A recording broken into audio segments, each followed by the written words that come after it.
Oke, memasuki praktikum yang kedua, yaitu tentang fotosintesis. Nah, apa saja alat yang dibutuhkan untuk fotosintesis ini adalah tabung reaksi, beker gelas, kemudian plastik dengan 5 warna, kemudian hidrila, larutan NaCO3 atau natrium bikarbonat, kemudian air, dan aluminium foil. Nah, cara melakukannya adalah kita masukkan dulu daun hidrilanya terbalik seperti ini ke dalam tabung reaksi. Kemudian setelah kita masukkan hidrilanya pada kedua tabung reaksi ini, tabung pertama kita masukkan air.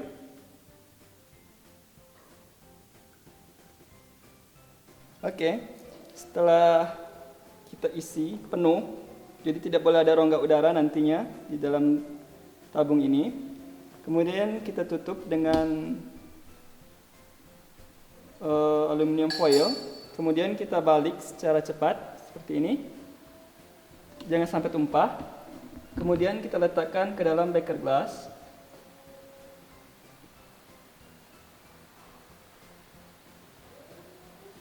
Yang ini adalah larutan natrium bikarbonat, sedangkan yang ini yang hanya air.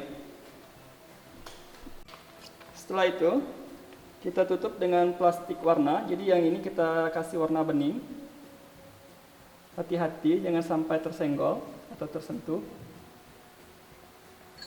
Nah, kemudian kita biarkan selama 1,5 jam di bawah cahaya matahari, atau dapat kita gunakan dengan lampu halogen. Nah, jadi ini adalah kelima warna yang kita gunakan. Jadi tujuan dari penggunaan plastik warna ini adalah melihat spektrum warna mana yang paling efektif yang digunakan untuk fotosintesis. Nah, kemudian untuk air dan natrium bikarbonatnya itu adalah untuk melihat faktor CO2 yang mempengaruhi fotosintesis. Nah, ini akan kita tunggu selama 1,5 jam sampai dengan 3 jam. Nah, untuk pengamatannya kita lihat per 30 menit. Nah, setelah 1,5 jam nanti kita akan mencatat berapa banyak gelembung udara yang terbentuk pada masing-masing test tube. Nah, jadi jumlah dari gelembung udara ini menentukan seberapa banyak oksigen yang terbentuk dan seberapa banyak karbohidrat yang terbentuk dari hasil fotosintesis. Nah, setelah 1,5 jam atau lebih, artinya pengamatan kita telah selesai. Kemudian kita buka masing-masing tutup plastik ini dan kita hitung berapa jumlah gelembung udara yang terbentuk dari masing-masing test tube. Lakukan dengan hati-hati.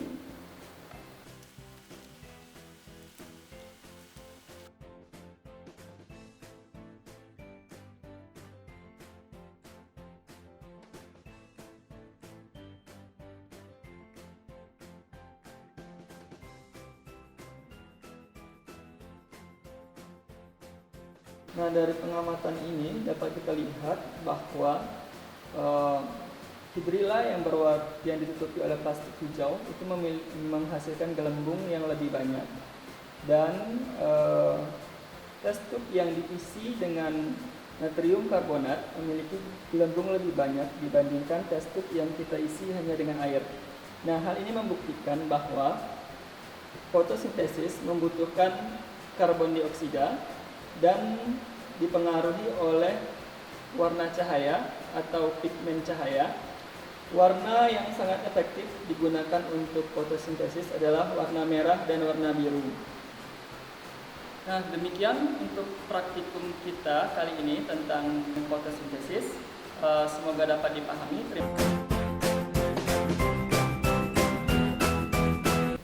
Assalamualaikum warahmatullahi wabarakatuh.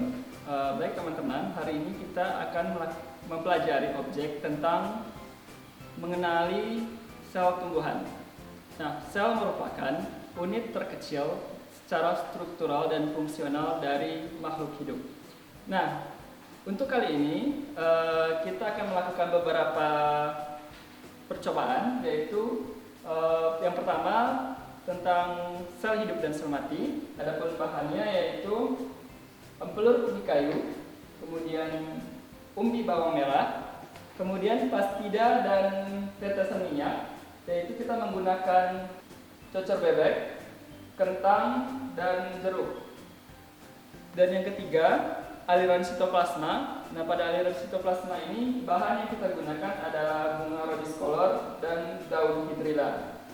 Adapun zat yang akan kita gunakan adalah lugol, kemudian air, sedangkan alat yang akan kita gunakan adalah mikroskop, kemudian objek gelas, cover gelas, dan silet, serta jarum. Nah, bagaimana cara pengamatannya? Mari kita mulai. Oke, untuk yang pertama, untuk sel hidup dan sel mati, kita potong secara transversal empelur ubi kayu.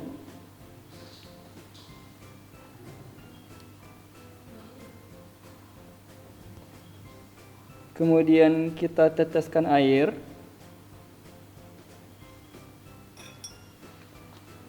Kemudian kita tutup dengan cover glass. Usahakan tidak ada gelembung udara.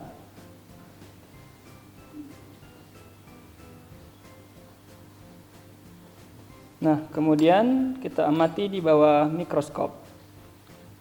Berikutnya, untuk sel hidup, kita menggunakan umbi bawang. Jadi, kita sayat secara paradermal, atau dapat pula kita langsung mengkelupas kulit umbinya seperti ini. Nah, kemudian kita teteskan lugol.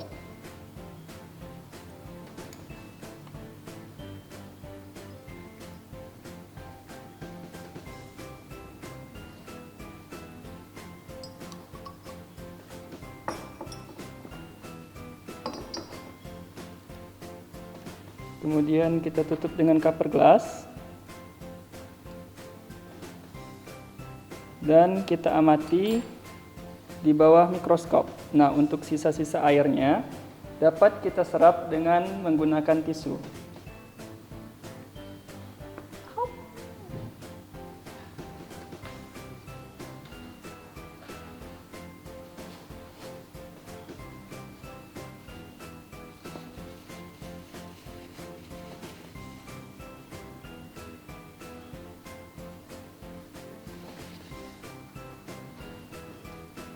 Oke, berikutnya untuk plastida dan tetesan minyak, bahan yang pertama kita gunakan adalah cocor bebek.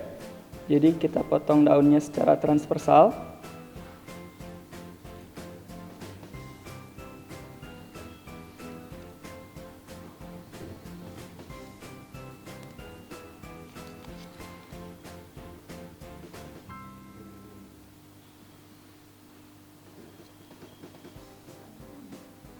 Usahakan untuk setipis mungkin.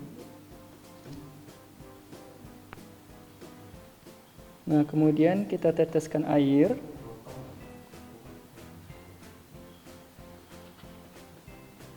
Kemudian kita tutup cover gelas.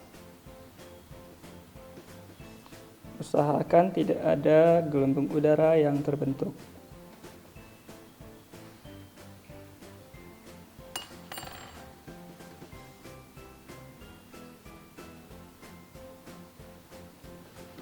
Nah, bahan berikutnya untuk plastida, kita menggunakan kentang. Jadi bisa disayat atau dapat kita gores seperti ini. Tapi saya menyarankan untuk menggores seperti ini karena patinya akan terpisah dengan baik.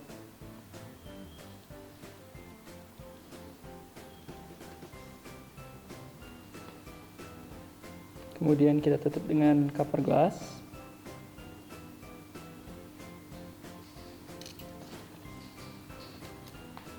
Oke, untuk yang ketiga itu aliran sitoplasma. Jadi di sini kita menggunakan daun hidrilla verticillata.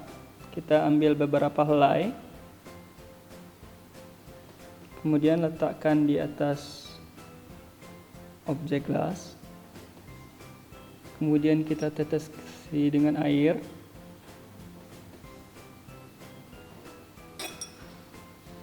Nah, baru kita tutup dengan cover gelas.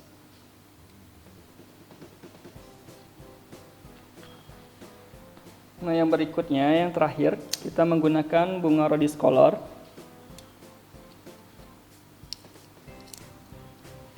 Nah, yang di sini yang kita ambil adalah rambut dari filamennya. Jadi kita ambil saja yang yang masih kuncup seperti ini. Kemudian kita potong bagian bawahnya. Dan kita pisahkan.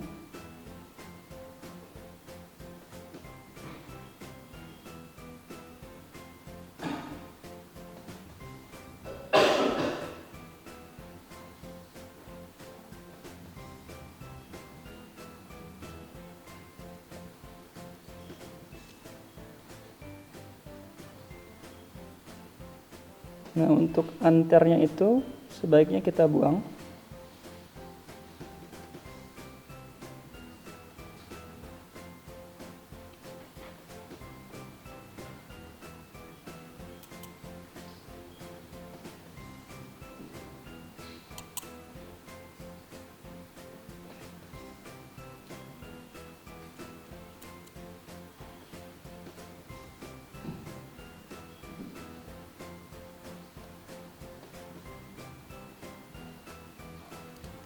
Nah, kemudian kita teteskan air. Kemudian ditutup dengan cover gelas. Baru kita amati.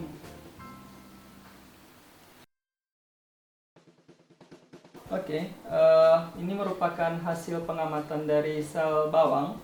Nah, di sini tadi kita menggunakan lugol. Jadi lugol itu berfungsi untuk mewarnai inti sel.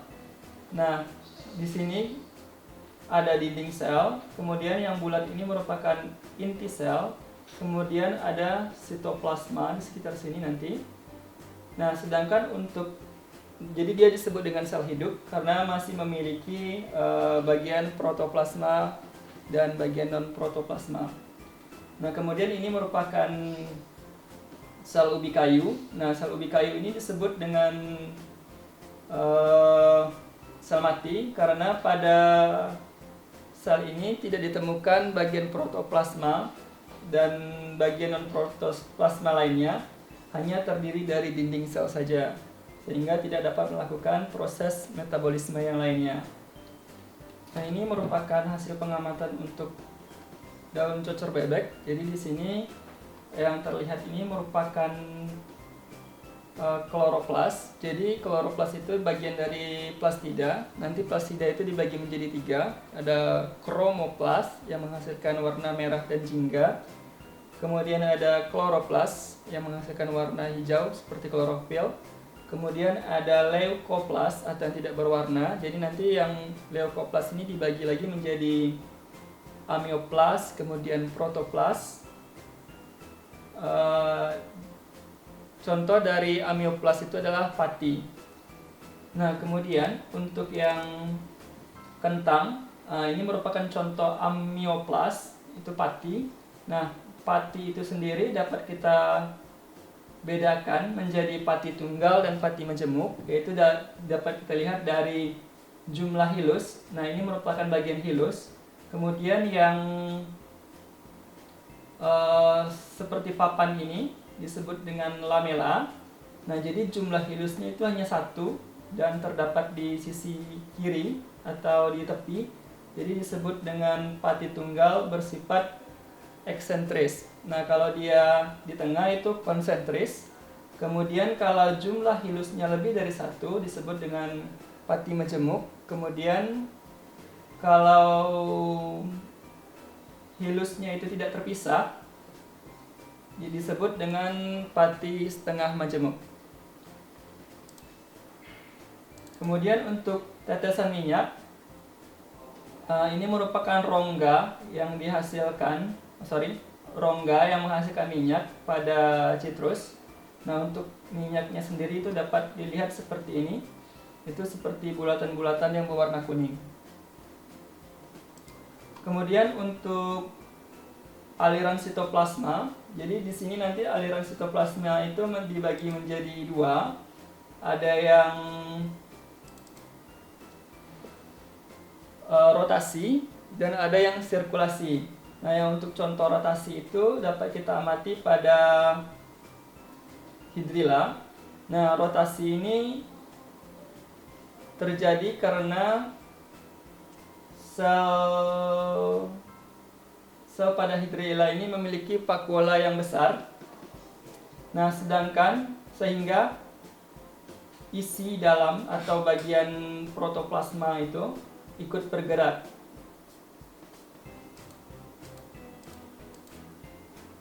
Nah, seperti ini. Ini yang bergerak merupakan klorofilnya. Seperti rotasi. Kemudian yang kedua, gerakan sirkulasi. Gerakan ini tidak menentu atau dapat berbentuk sirkular. Nah, itu dapat kita amati pada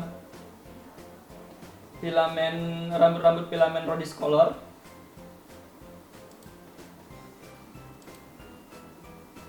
Seperti ini. Oke, demikian untuk praktikum pengenalan sel tumbuhan kali ini. Terima kasih. Wassalamualaikum warahmatullahi wabarakatuh.